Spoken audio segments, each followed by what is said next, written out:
Paul, we're seeing endless discussion about the dreaded dangers, imagined and real, of Islamophobia from Western political leaders. Yeah, the phrase is relatively recent in the English language, and it is essentially a trump card that's laid to shut down debate around this issue.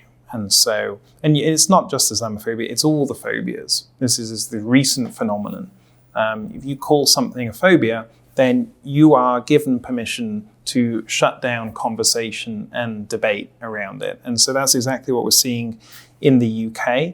It's a way to silence opponents, silence important conversations that need to be had. And as it seems the theme of this conversation, it's another term or phrase that is almost without definition, and it's increasingly being used, therefore, to just silence and censor people who have an alternative viewpoint. And now we're seeing the British government is essentially creating this council on Islamophobia, which many people, including myself, believe is essentially reintroducing or will reintroduce the concept of blasphemy for the 21st century. And I think it will therefore represent a huge threat to freedom of speech as they consider anyone who says anything critical or points anything out that the conversations that need to be had is committing Islamophobia or blasphemy. This is all becoming so absolutely top-heavy that you wonder how long it'll be before there will be simply a massive pushback against the overreach in our cultures. Or are we just being so dulled? Do we feel so powerless that this bullying will just continue?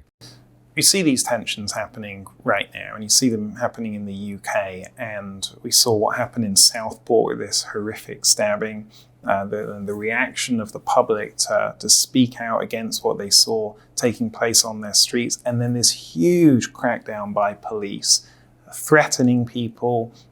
We saw huge police coming on television, social media posts and so forth. They filmed the arrests, went around with cameras filming arrests to let everyone know that if you say anything out of line, that the police are coming for you. It's this great theatre.